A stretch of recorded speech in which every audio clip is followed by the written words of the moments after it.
फिलहाल आपको बता दें कि वाराणसी में कैंटोनमेंट स्थित होटल पारस में रुके वीआईपी पार्टी कार्यकर्ताओं को पुलिस ने होटल में नजरबंद किया है। पार्टी कार्यकर्ताओं को बाहर आने जाने में प्रतिबंध लगा दिया गया है। लखनऊ के प्रदेश कार्यालय पर पुलिस का पहरा। आपको बता दें कि जहां जहां पर भी फूलन देवी की मूर्ति लगानी थी वहां पर पुलिस ने मूर्तियां जब्त कर ली हैं। और सबसे पहले आपको बता दें कि बैंडेड क्वीन की प्रतिमा को औरैया में जब्त किया गया और उसके बाद उन्नाव, अयोध्या और वाराणसी में भी बैंडेड क्वीन की जो प्रतिमा है उसे जब्त कर लिया गया और जो कार्यकर्ता हैं उन्हें नजरबंद किया गया है। जिस तरीके से उत्तर प्रदेश में 2022 में चुनाव होने हैं उसके बाद सियासी हलचल काफी तेज हो गई है। जिस तरीके की तस्वीरें लगातार देखने को मिल रही हैं, हम देख रहे हैं कि भाजपा के द्वारा अंबेडकर जी की मूर्ति लगवाई जा रही है या फिर उनके नाम से जिस तरीके से ऑडिटोरियम बनाया जा रहा है, और वहीं दूसरी तरफ वीआईपी पार्टी के द्वारा बैंडेड क्वीन की जो प्रतिमा है जगह जगह लगाई जा रही है। इससे पहले हमने देखा कि बसपा के द्वारा जगह जगह पर काशीराम की मूर्ति लगवाई गई थी। हाथी, बड़े बड़े स्मारक जो हैं हाथी लगवा दिए गए थे, पार्क बनवा दिया गया था। तो क्या 2022 का चुनाव इस बार मूर्तियों के बल पर ही लड़ा जाएगा, स्मारक के बल पर ही लड़ा जाएगा? जिस तरीके की तस्वीर जो है वो नजर आ रही है, इसी पर हम लगातार चर्चा कर रहे हैं। हमारे साथ कुछ गेस्ट भी जुड़े हुए हैं, उनसे भी बातचीत हम करेंगे और ये बैंडेड क्वीन पर आखिर बवाल क्यों बचा हुआ है ये भी हम आपको लगातार बता रहे हैं। हमारे साथ अरुण अवस्थी उन्नाव से जुड़े हुए हैं और प्रदीप विश्वकर्मा जी हमारे साथ लगातार जुड़े हुए हैं और पवन कुमार सोम जी जुड़े हुए हैं जो कि राष्ट्रीय प्रवक्ता है राष्ट्रीय जनलोक पार्टी के। अरुण जी, आपसे जानना चाहूंगी मैं, उन्नाव का क्या मामला है? यहाँ पर भी प्रतिमा को जब्त किया गया है। बिल्कुल, उन्नाव जिले में बांगरमऊ विधानसभा है जहां पर एक बदलीपुरवा गांव पड़ता है। बदलीपुरवा गांव में 20 फीट ऊंची प्रतिमा लगाने की योजना वीआईपी पार्टी के द्वारा थी। एक निजी स्कूल है जहां पे 20 फीट की प्रतिमा ने स्थापित भी कर दी गई थी। आज सिर्फ उसका अनावरण होना था मूर्ति का, जिसमें वीआईपी पार्टी के जो राष्ट्रीय अध्यक्ष हैं उनको आना था, मुकेश सहनी जी को आना था। और देर रात की बात करें तो देर रात में प्रतिमा वहां से हटा दी गई है। पुलिस ने जबरदस्ती प्रतिमा को हटा दिया और जिस स्थान पे प्रतिमा को रखा जाना था उस चबूतरे को भी तोड़ दिया गया है। इस पूरे मामले की अगर बात करें तो जो वीआईपी पार्टी है इसका उन्नाव जनपद में सिर्फ बांगरमऊ में ही इसका प्रभुत्व दिखाई पड़ रहा है। बांगरमऊ में कार्यकर्ता जुड़ रहे हैं और इसका जो बेस है वो निषाद समाज के बीच में तैयार किया जा रहा है। अगर स्थानीय लोगों की बात करें, चर्चाओं पे बात करें तो इनका हर विधानसभा तक एक मूर्ति स्थापना की योजना है जिसके तहत ही सबसे पहले इन्होंने बांगरमऊ विधानसभा में मूर्ति लगाने की योजना बनाई थी। 20 फीट की प्रतिमा भी आ गई थी। आज राष्ट्रीय अध्यक्ष को भी आना था मूर्ति अनावरण के लिए, प्रशासन ने मूर्ति हटा दी है और जिस स्थान पे चबूतरा बना हुआ था जहाँ पे मूर्ति को रखा जाना था उस चबूतरे को भी तोड़ दिया और प्रतिमा थाने पर पहुंचा दी गई। जी अरुण, हमारे साथ प्रदीप विश्वकर्मा जी भी लगातार जुड़े हुए। प्रदीप जी, मैं आपसे इस बात को समझना चाहूंगी, 2022 के विधानसभा चुनाव जैसे जैसे नजदीक आ रहे हैं वैसे वैसे पार्टियां जो हैं वो सक्रिय नजर आ रही हैं, लेकिन क्या सिर्फ जाति और धर्म के आधार पर ही अब चुनाव लड़े जाएंगे? ऐसे में बड़ा सवाल उठता है कि अभी हमने देखा कि भाजपा की तरफ से अंबेडकर जी की जो ऑडिटोरियम उनके नाम पर बनाया जा रहा है, बसपा के कार्यकाल में भी हमने देखा था कि काशीराम जी की मूर्ति लगाई जा रही थी। अभी भी हम देख रहे हैं कि अब जो बैंडेड क्वीन है उनकी प्रतिमा को, फूलन देवी उनकी प्रतिमा को लगाया जा रहा है। तो क्या सिर्फ स्मारक लगा कर ही चुनाव जीतने की कवायद की जाएगी इस बार उत्तर प्रदेश में? ऐसी देखिए राजनीति है और राजनीति में सब तरह से काम किया जाता है, साम दाम दंड भेद अपनाया जाता है। जैसा कि उत्तर प्रदेश से आई नहीं है बल्कि लाई गई है और ये पहले ही केंद्र में बता दिया था कि वीआईपी पार्टी खुद से यहाँ पर लॉन्च नहीं है, उसको भारतीय जनता पार्टी यहाँ पर लाई है। अब सवाल ये होता है कि आखिर वीआईपी पार्टी को यहाँ पर निषाद की राजनीति करते हैं, फूलन देवी की राजनीति करते हैं, निषाद राज की राजनीति करते हैं। तो उत्तर प्रदेश में चूंकि निषादों की काफी बड़ी तादाद है, 7 से 8% निषाद है और कहीं कहीं तो 11% भी कहा जाता है।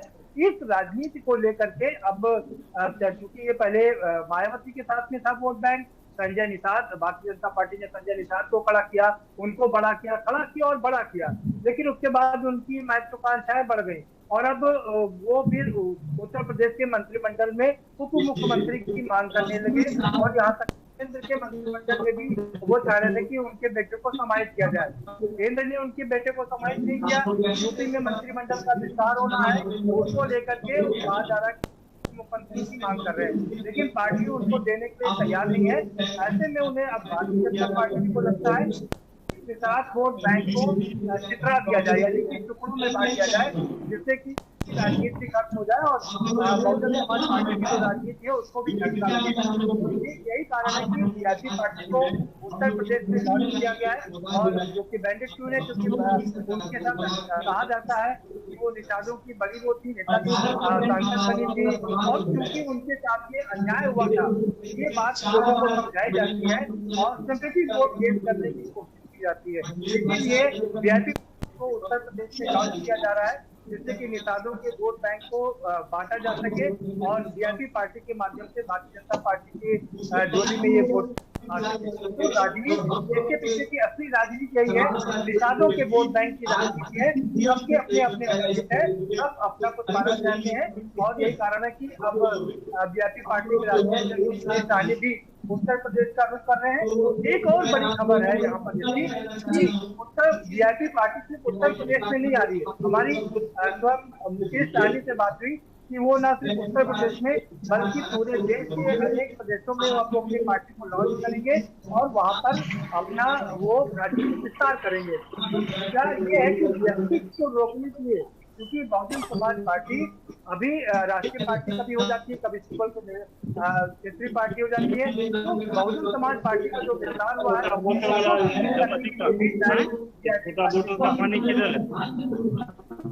जी आप बिल्कुल प्रदीप जी, आप सभी हमारे साथ बने रहिए। अभी चर्चा को आगे और बढ़ाएंगे। यहाँ पर हम बात कर रहे हैं किस तरीके से बैंडेड क्वीन की प्रतिभा को लेकर बवाल मचा हुआ है और क्या इस बार उत्तर प्रदेश में सिर्फ स्मारक के बल पर चुनाव लड़ा जाएगा। चर्चा इसी पर फिलहाल वक्त हो गया छोटे से ब्रेक का, चल हासिल होता है।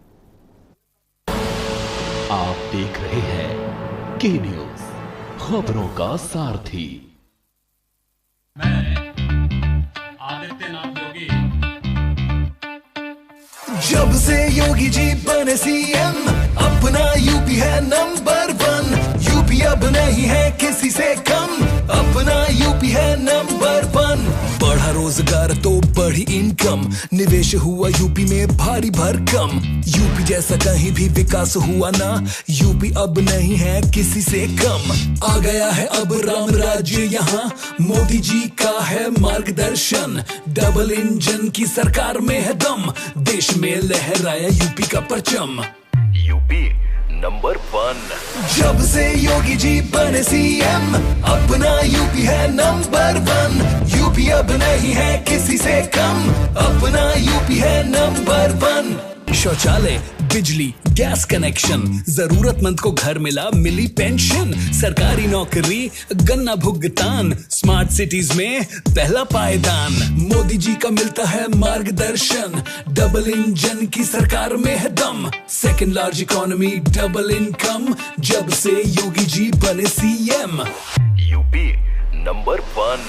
जब से योगी जी बने सीएम, अपना यूपी है नंबर 1। यूपी अब नहीं है किसी से कम, अपना यूपी है नंबर 1। अपना यूपी है नंबर 1। आप देख रहे हैं के न्यूज, खबरों का सार। ब्रेक के बाद एक बार फिर से आप सभी का स्वागत है और यहाँ पर हम बात कर रहे हैं बैंडेड क्वीन पर बवाल और इसी से जुड़ी हुई आपको नौ से खबर बता देते हैं। फूलन देवी की मूर्ति को जब्त किया गया है। एक निजी विद्यालय में लगने के लिए मूर्ति आई थी और इसे जब्त किया गया। मूर्ति लगने की सूचना पर मौके पर पहुंची पुलिस।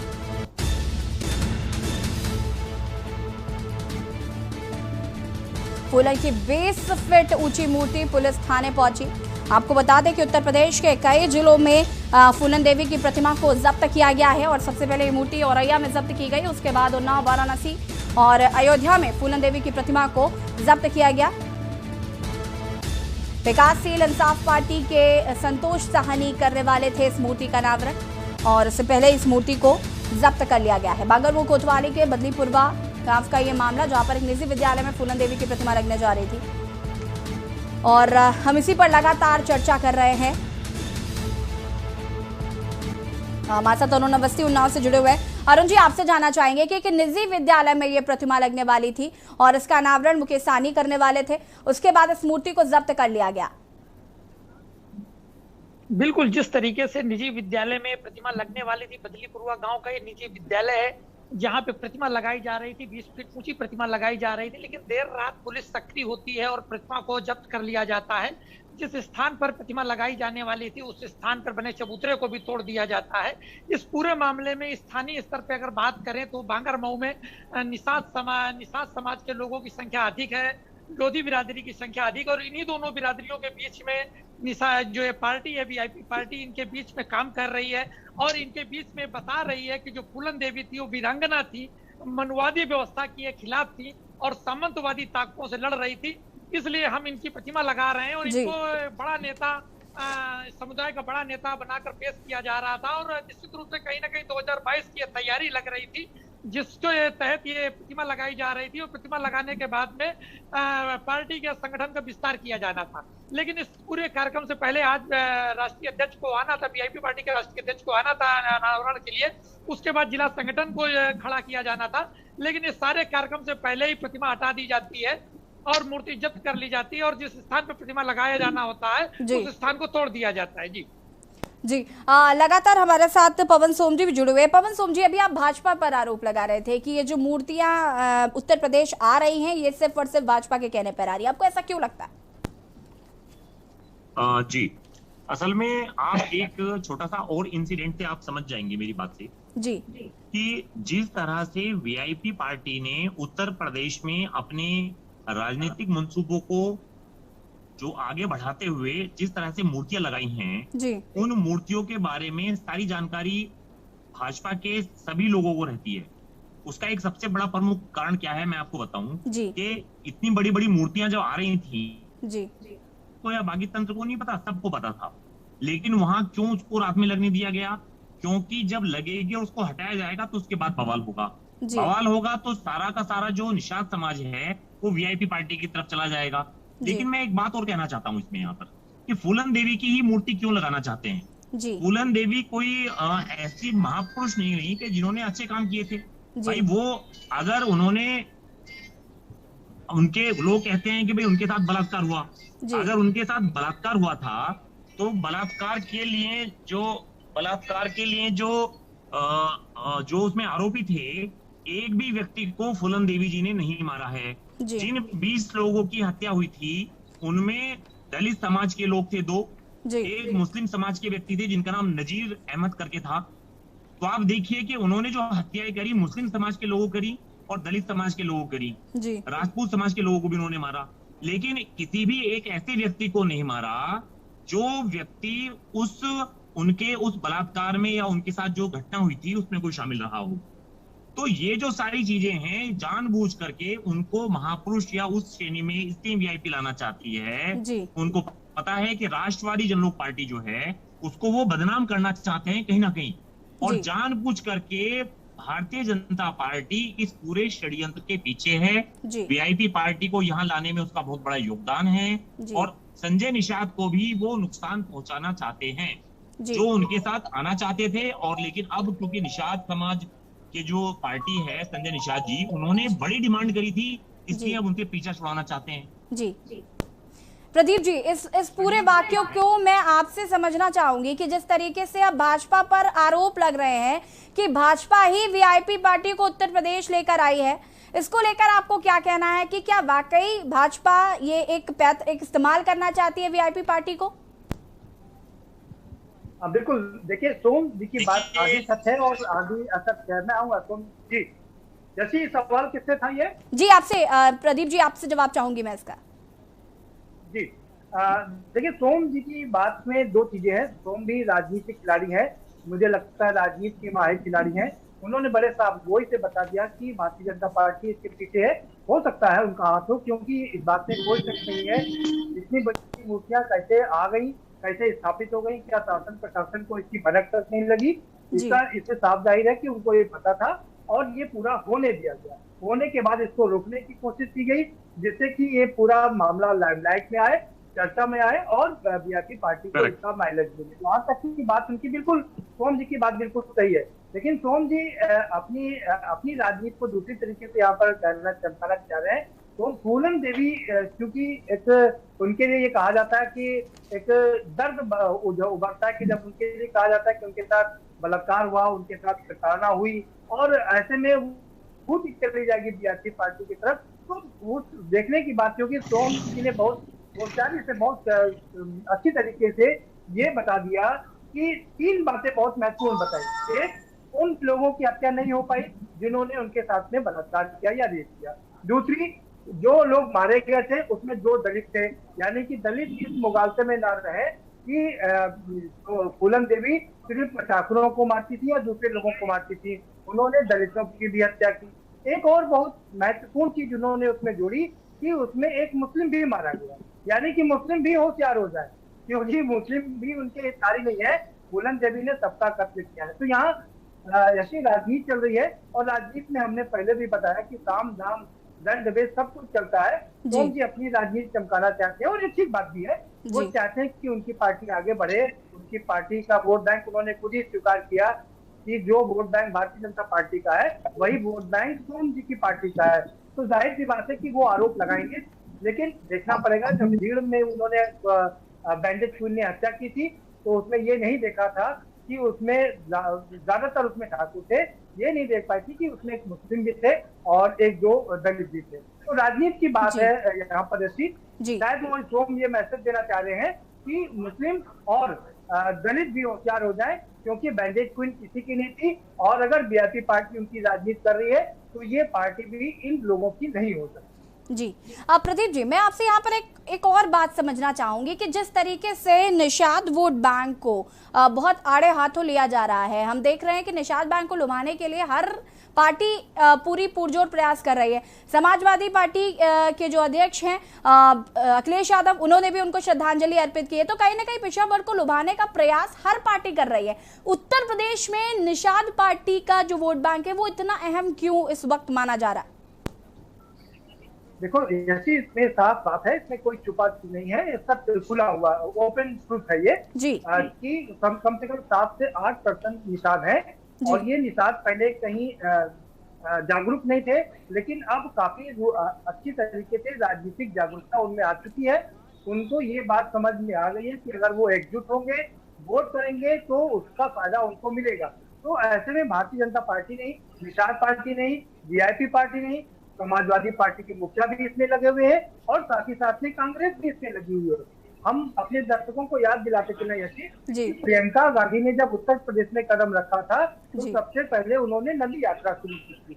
नदी यात्रा यानी कि नदी के किनारे जो लोग रहते हैं उनके साथ मिलना, उनके साथ बैठना, उनकी तकलीफों को समझना और उन्हें ये विश्वास दिलाना कि कांग्रेस पार्टी उनके साथ में है। तो और हम सब जानते हैं कि नदी के किनारे कौन बसते हैं, नदी के किनारे ज्यादातर निषाद रहते हैं और उन्हीं को लुभाने की एक कोशिश की गई थी।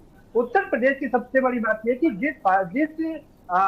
जिस भी जाति का एक अच्छा खासा वोट बैंक है उसको लुभाने की यहाँ पर कोशिश की जाती है। इसको हम इस तरह से समझ सकते हैं ऐसी कि यूपी में 8% से लेकर के 11% तक यादव हैं, उनका लगातार मुख्यमंत्री होता है।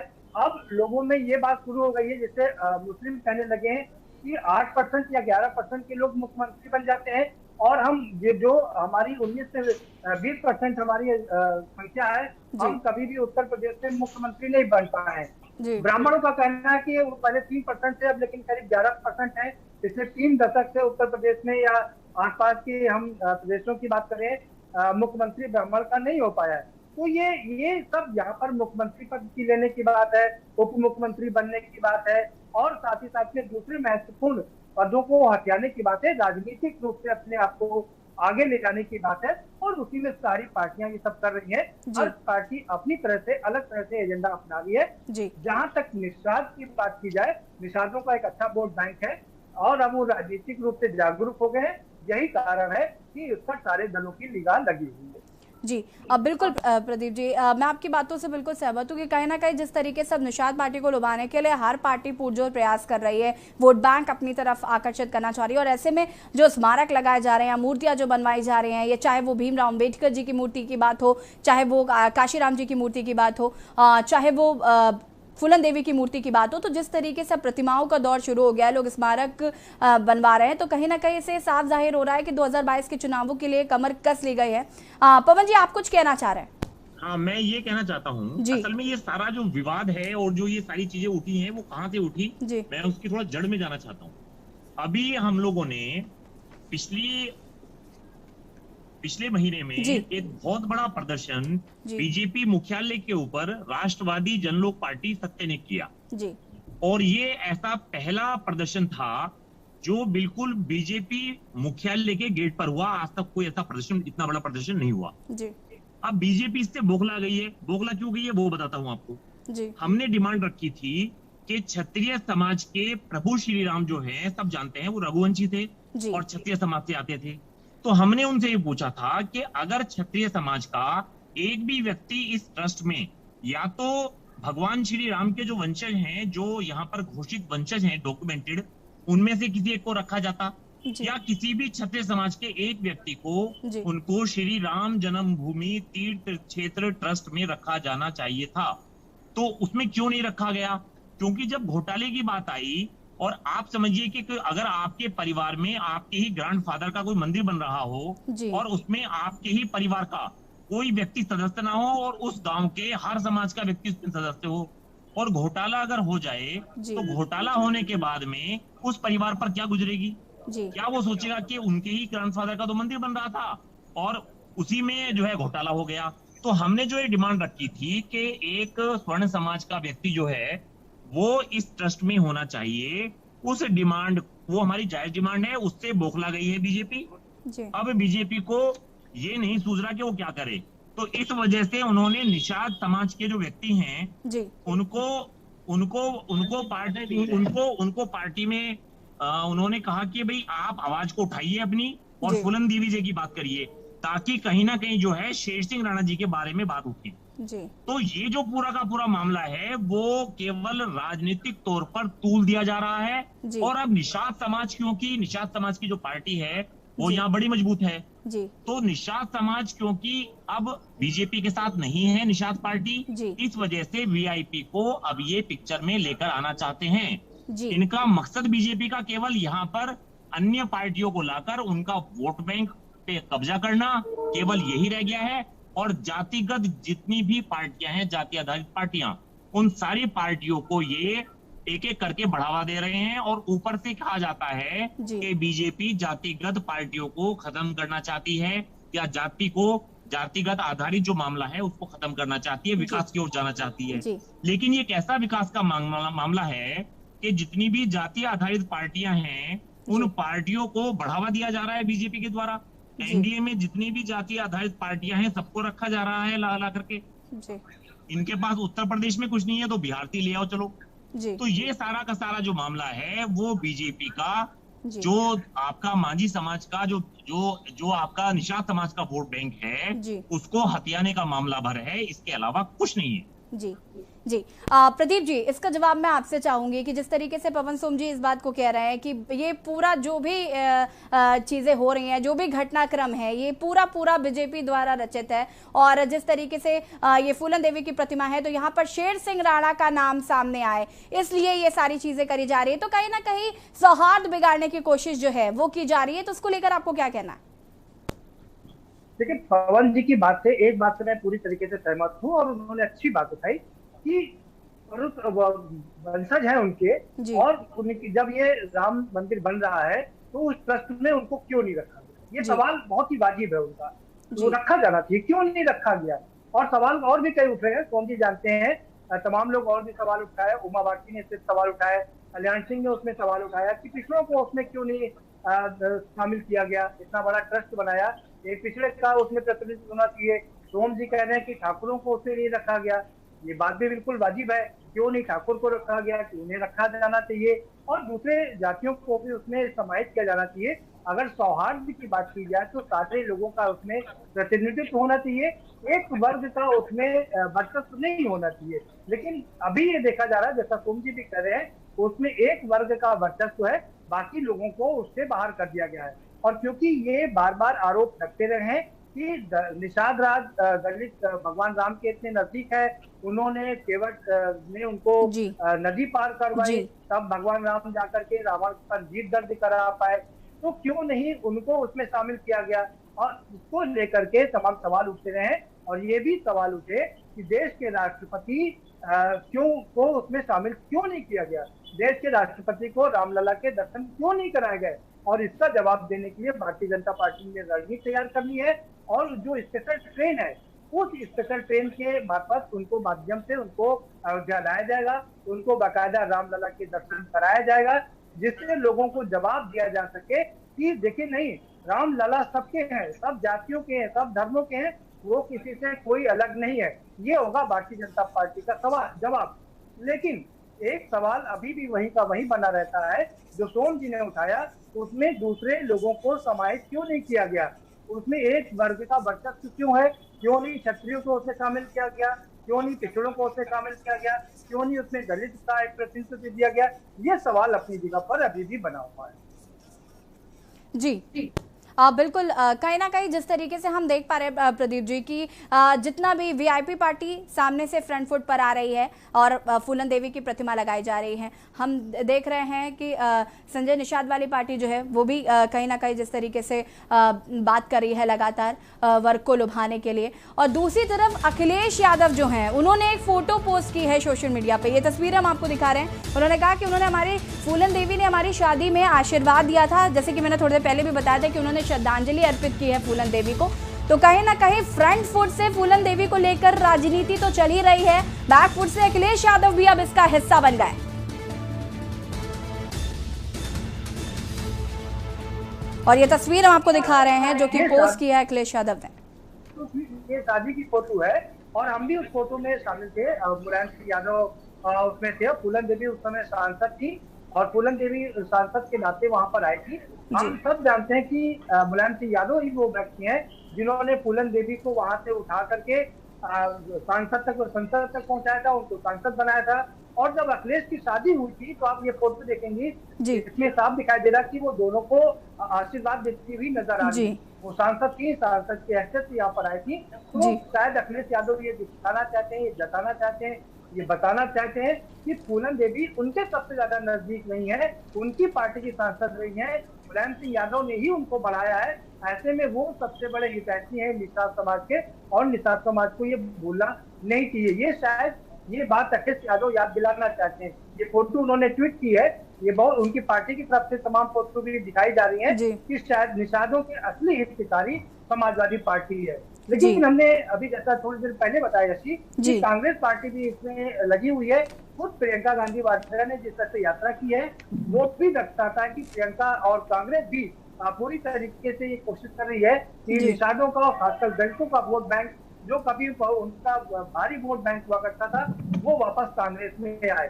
तो राजनीतिक पार्टियां एक अपने इस दलित वोट बैंक पर, खास करके निषाद वोट बैंक को अपनी ओर समेटने की तमाम कोशिश कर रही है और उसी कवायद में ये सारी राजनीतिक उठापटक देखने को मिल रही है। हम आगे की कुछ चीजें बता दें ऐसी आपसे। 2 बजे खुद वीआईपी के राष्ट्रीय अध्यक्ष को एयरपोर्ट पहुंचना है, वहां पर उनको नजरबंद करने की पूरी तैयारी कर दी गई है।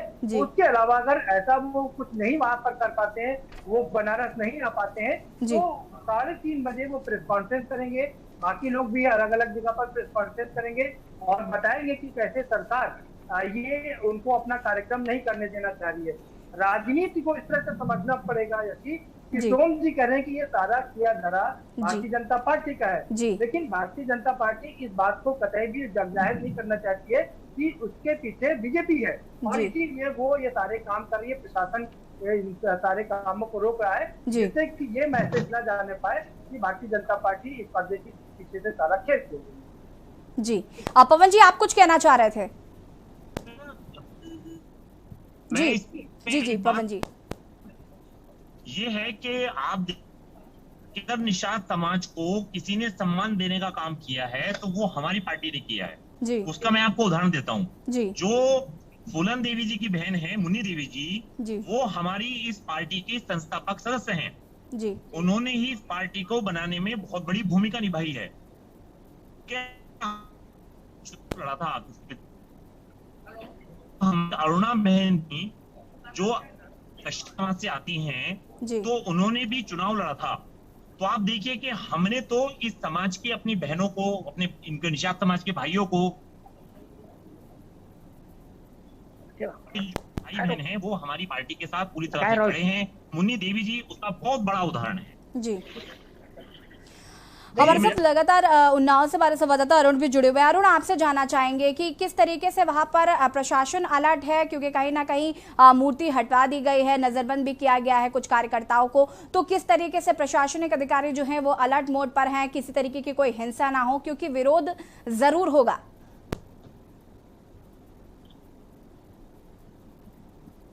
अरुण जी। जी जी जी ऐसे ही बताना चाहते हैं कि जिस स्थान पर ये मूर्ति लगाई जा रही थी वो कटरी क्षेत्र का गांव है और उस एरिया में निषादों की संख्या बड़ी संख्या में निषाद रहते हैं उस एरिया में।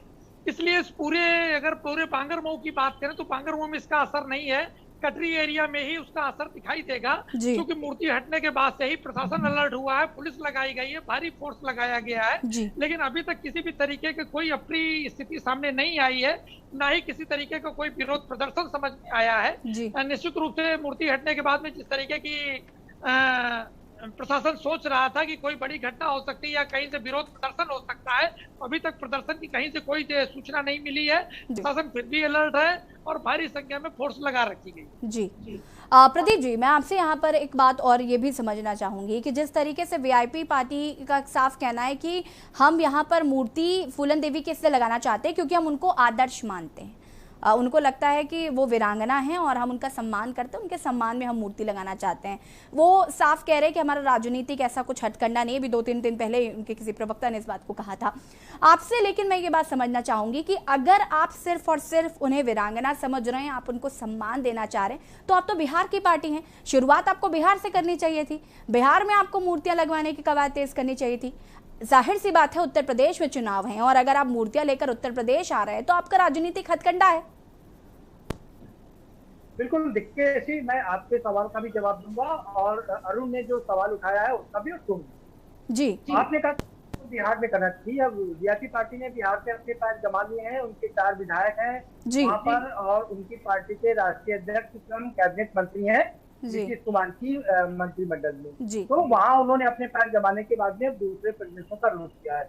अरुण बिल्कुल सही कह रहे थे कि इसका प्रभाव कटरी में देखा जा सकता है। कटरी में इसका प्रभाव है, क्यों? क्योंकि कटरी जो इलाका है, कटरी का जो क्षेत्र है वो नदी के किनारे का क्षेत्र है। जैसे मैंने अभी बताया अपने दर्शकों को कि नदी के किनारे ज्यादातर मल्लाह और निषाद ही रहते हैं, तो ऐसे में जाहिर सी बात है कि उन्नाव में जो घटना हुई है वो बांगरमऊ में तो उसका असर नहीं देखने को मिलेगा, लेकिन कटरी में उसका असर देखने को जरूर मिलेगा।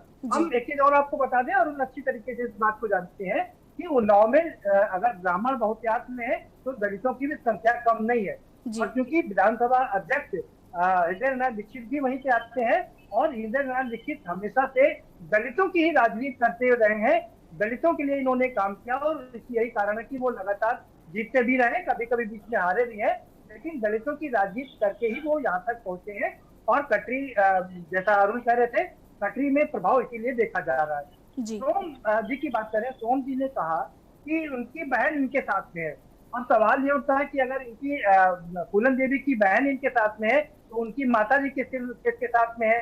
अब यही बात ये हो गई है कि अगर कोई परिवार होता है तो उसके लोगों को अलग अलग लोग तोड़ लेते हैं। इसका एक उदाहरण के जरूर माध्यम से हम अपने दर्शकों को समझा सकते हैं।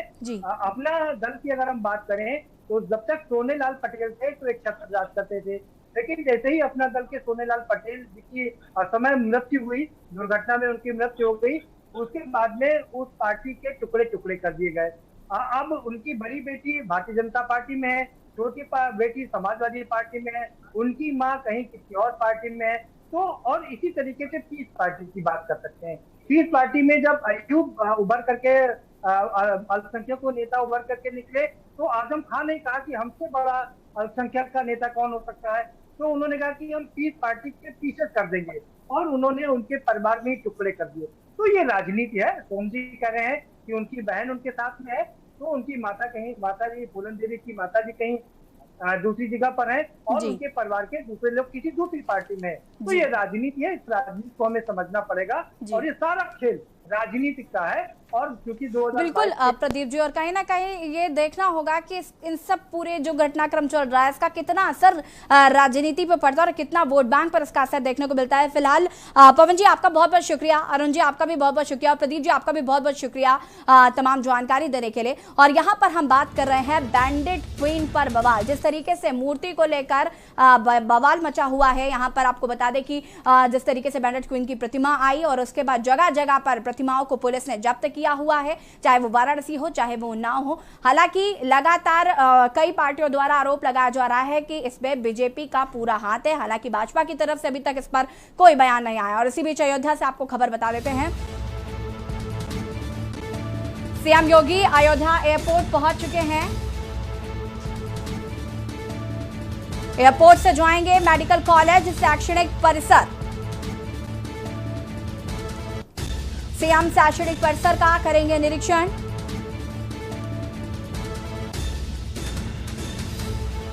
सीएम योगी पहुंचे अयोध्या एयरपोर्ट। अयोध्या से खबर, सीएम योगी आदित्यनाथ पहुंचे अयोध्या एयरपोर्ट। एयरपोर्ट से जाएंगे मेडिकल कॉलेज शैक्षणिक परिसर।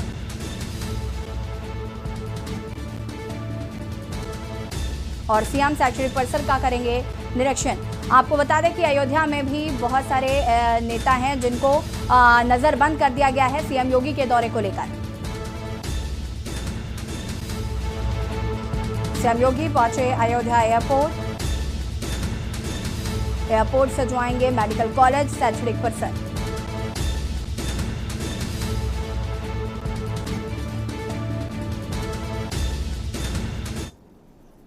और अयोध्या से एक और बड़ी खबर आपको बता देते हैं। अयोध्या से एक और बड़ी खबर आपको हम अयोध्या से बता दें कि फिलहाल मुख्यमंत्री योगी आदित्यनाथ अयोध्या एयरपोर्ट पहुंच चुके हैं। वहां पर कई पार्टियों के जो नेता हैं, कार्यकर्ता हैं, उनको नजरबंद किया गया है सीएम के दौरे को लेकर, ताकि किसी तरीके का कोई विरोध प्रदर्शन जो है वो ना किया जा सके। और यहाँ पर लगातार हम बात कर रहे हैं कि मुख्यमंत्री योगी आदित्यनाथ पहुंच चुके हैं अयोध्या दौरे पर हैं सीएम योगी। महंत नृत्य गोपाल दास से मुलाकात करेंगे और सीएम मणिराम दास छावनी में ट्रस्ट अध्यक्ष से करेंगे मुलाकात। सीएम राम जन्मभूमि व हनुमानगढ़ी भी जाएंगे। महंत नृत्य गोपाल दास से करेंगे मुलाकात।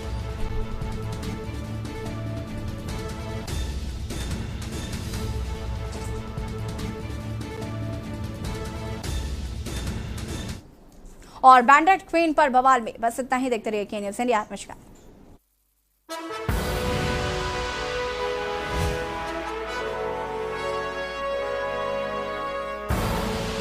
आप देख रहे हैं के न्यूज़, खबरों का सारथी। ये कहानी है निखिल की, DSEU स्किल यूनिवर्सिटी का एक स्टूडेंट। Hi guys. हाय। ये क्या चल रहा है? यार हम ना कोविड पेशेंट्स के लिए फंड्स इकट्ठा कर रहे हैं। बट फंड्स का करोगे क्या? यार एक्चुअली हमने सोचा है कि किसी NGO में दे देंगे। फंड्स किसी NGO को देने से अच्छा क्यों ना हम यही हेल्प करें।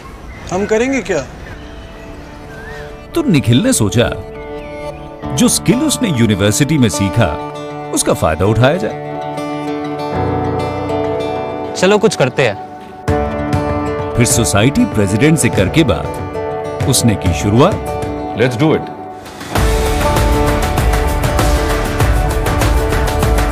जो भी स्किल उसने अपने कोर्स में पाया उसे अपनाया।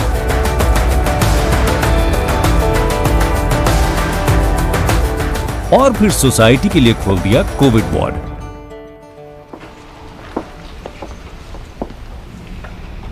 Well done Nikhil. भाई मानना पड़ेगा, जब खिलकर निकलता है स्किल तो सलाम करता है हर दिल। DSEU, इंडिया की पहली स्किल एंड एंटरप्रेन्योरशिप यूनिवर्सिटी। जहां ऐसे कोर्सेज में है डिग्रीज और डिप्लोमास जो बेटर फ्यूचर की ओर ले जाएंगे आपको।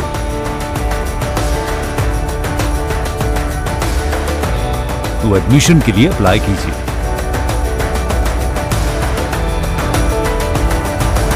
स्किल है तो नहीं कुछ मुश्किल है। खुदी को आजमाया है तो ये अंदाज आया है, खुदी को आजमाया है तो ये अंदाज आया है। तुम में भी मैं हूं, शुद्ध प्लस पान मसाला।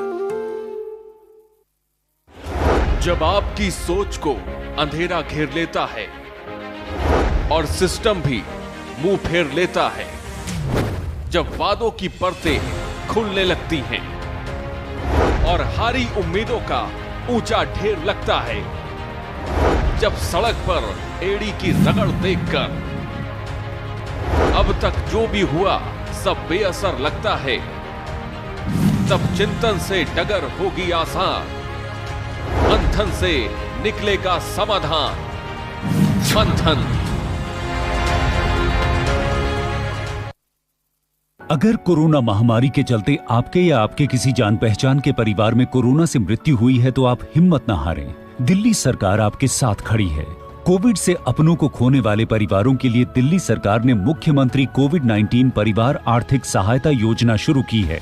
इससे आप दो तरह से सहायता प्राप्त कर सकते हैं। मासिक आर्थिक सहायता। कोविड से जिन्होंने अपने परिवारों में कमाने वालों को खोया है, उन्हें हर महीने 2500 रुपए की आर्थिक सहायता दी जाएगी। एक मुश्त सहायता। कोविड में अगर आपके परिवार में किसी की भी मृत्यु हुई है तो आप 50,000 रुपए की एक मुश्त अनुग्रह सहायता राशि पा सकते हैं। विस्तृत जानकारी और आवेदन के लिए आप edistrict.delhigovernment.nic.in पर लॉगिन करें। दिल्ली सरकार है आपके साथ।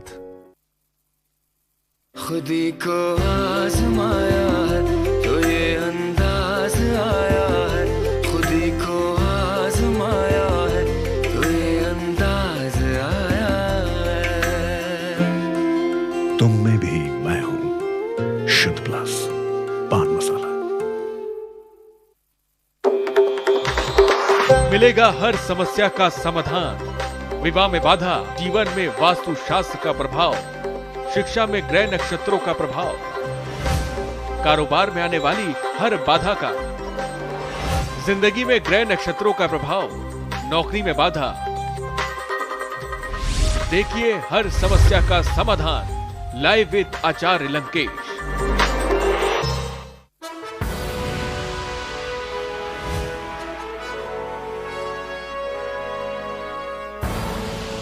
आप देख रहे हैं के न्यूज, खबरों का सार। नमस्कार, के न्यूज पर आपका स्वागत।